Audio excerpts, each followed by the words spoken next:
আচ্ছা, আজকে বন্দে মাতরমের 150 বছর পূর্তি উপলক্ষে আপনারা দেখলেন পার্লামেন্টে মোদিজি ভাষণ দিয়েছেন।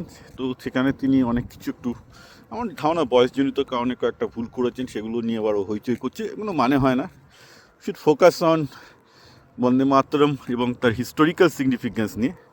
তো আমি এই ভিডিওটা করছি অন্য কারণে। আমি বন্দে মাতরম নিয়ে এমন এক ইতিহাসের কথা আপনাদের জানাবো যে ইতিহাসটা আপনারা জানেন না এবং শুনলে চমকে যাবেন।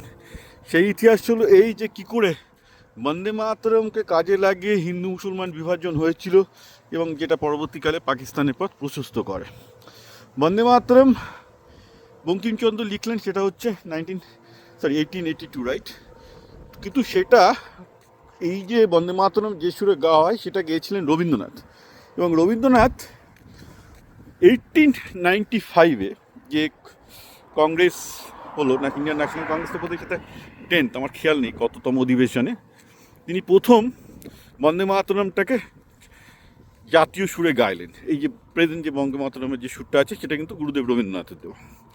এবং সেখান থেকেই বন্দে মাতরম কংগ্রেস অ্যাডপ্ট করলো।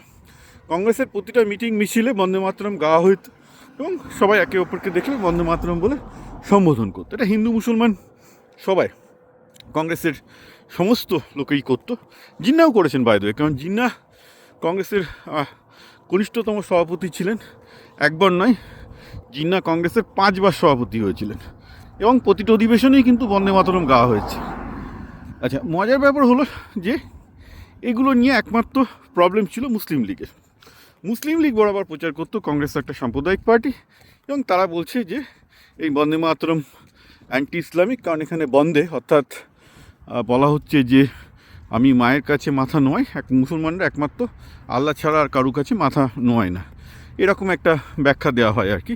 এগুলো পুরোটাই ভুলভাল, কারণ বন্দে শব্দের 3টে অর্থ হয় এবং কেউ যদি বন্দে মাতরম গানটা বোঝার ক্ষমতা রাখে সংস্কৃতি, সে পরিষ্কার বুঝতে পারবে এখানে বন্দনা করা হয়েছে, অর্থাৎ আমার মাতৃভূমি কত সেরা তার তার বন্দনা করা হচ্ছে, অর্থাৎ আমার মাতৃভূমি কত ভালো তারই একটা কাব্যিক প্রকাশ। তার সাথে মানে আল্লাহ ভগবান কোত্থেকে আসে, তাকে রাজনীতি হলে অনেক কিছু আসে, এ হচ্ছে সেই ব্যাপার আর কি। মানে বন্দে মাতরমের বিরুদ্ধে মুসলিম লীগ মুসলিমদের খেপানোর চেষ্টা প্রথম থেকেই করেছে, এটা বলে যে এটা কংগ্রেস একটা হিন্দুয়ানি প্রচার করছে। কিন্তু কোনো কাজ হচ্ছিল না। কেন কাজ হচ্ছিল না সেটা আমরা 1937-এর ইলেকশানে গিয়ে বুঝতে পারি। 1937 হচ্ছে ভারতের প্রথম ব্যাপকভাবে ইলেকশন হয়। সেই ইলেকশানে যেটা দেখা গেল যে মুসলিম লীগ 3% ভোট পেয়েছে। আর যেসব জায়গাগুলোতে মুসলমান সংখ্যাগরিষ্ঠ সেখানে সব জায়গায় তৃণমূল টাইপের পার্টি আছে। তাহলে তৃণমূল টাইপের পার্টি অ্যাকচুয়ালি মুসলমানদের খুব পছন্দ।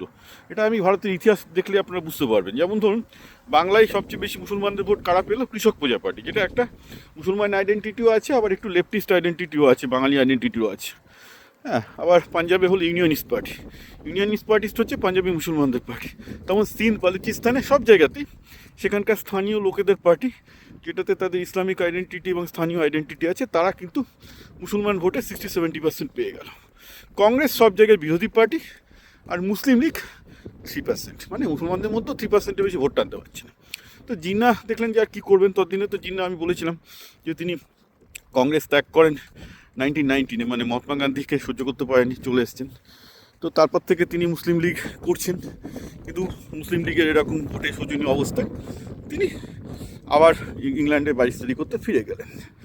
ঠিক আছে, এই অবস্থা তখন অবস্থা। কিন্তু এই ইলেকশনটার কারণেই কিন্তু পরবর্তীকালে আবার পার্টিশনের পথ খুলে গেল। ব্যাপারটা এরকম যে তাহলে কী দাঁড়ালো হচ্ছে যে কংগ্রেস হয়ে গেল প্রধান বিরোধী দল, বাংলাতে তারা প্রধান বিরোধী দল, পাঞ্জাবে তারা প্রধান বিরোধী দল, এবং শাসক দল একই টাইপের, সেগুলো হচ্ছে মুসলিম প্লাস স্থানীয় আইডেন্টিটি, অর্থাৎ পাঞ্জাবি মুসলিমদের দল ইউনিয়নিস্ট পার্টি আর বাঙালি মুসলিমদের দল কৃষক প্রজা পার্টি।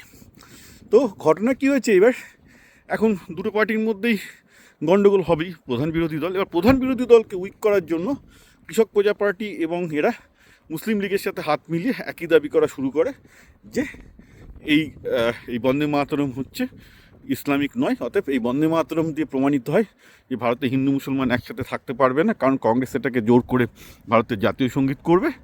এই প্রচারটা কিন্তু তখন এই 1937-এর পর প্রবলভাবে চলে আসে এবং দেখা যাচ্ছে তারপর যে মুসলিম লীগ এবং কেপিপি এবং মুসলিম লীগ এবং ইউনিয়ন পার্টি হাত মেলানো শুরু করেছে। অবশ্য তার পেছনে ব্রিটিশ গোয়েন্দাদের ভূমিকাও ছিল, সেটা অনেক ব্যাপার।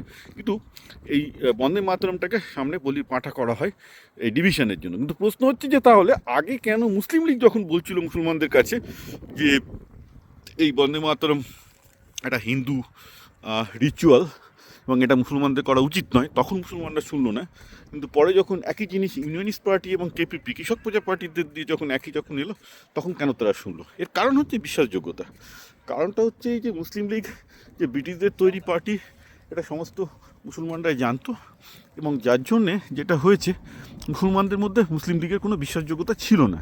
ফলে তারা জানতো, তো ওদের বলছে ও আচ্ছা ঠিক আছে, মুসলিম লীগ বলেছে যে বন্দে মাতরম ইসলাম বিরোধী, তার মানে এটা নিশ্চয়ই ব্রিটিশরা ওদের দিয়ে বলিয়েছে, কোনো মুসলমানরা পাত্তা দিত না। কিন্তু যখন ইউনিয়নিস্ট পার্টি এবং কেপিপি, যাদের একটা মানে গ্রাসরুট বেস আছে, তারা যখন বলা শুরু করলো যে না, এটা একটা ইসলাম বিরোধী জিনিস চালানো হচ্ছে, তার মানে আমাদের আলাদা দেশ দরকার, পাকিস্তান দরকার, কারণ ভারত হলে এই বন্দে মাতরম সবাইকে গাইতে হবে এবং সেটা ইসলাম বিরোধী হবে, সেই প্রচারটা কিন্তু 1937 পর ব্যাপকভাবে দেওয়া হয়। সুতরাং এই বন্দে মাতরম মুসলমানদের গাইতে হবে, এই ভয় দেখানোটাও কিন্তু দ্বিজাজি তত্ত্ব গড়ে তোলার পিছনে একটা বড় ভূমিকা রেখেছিল, যাকে এটা most of the people don't know.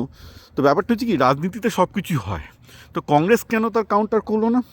চেষ্টা করেছিল। কংগ্রেসের হাতে ছিল হচ্ছে দেওবন্দি মুসলমানরা বরাবর, এখনও যেমন আছে, আগেও কংগ্রেসের ভক্ত ছিল, কারণ তাদের লক্ষ্য হচ্ছে যে না, আমরা অখণ্ড ভারত চাই। কেন অখণ্ড ভারত চাই? বলে আরে মুসলমানদের কাছে ইসলামিক দাওয়াত দিয়ে কী হবে?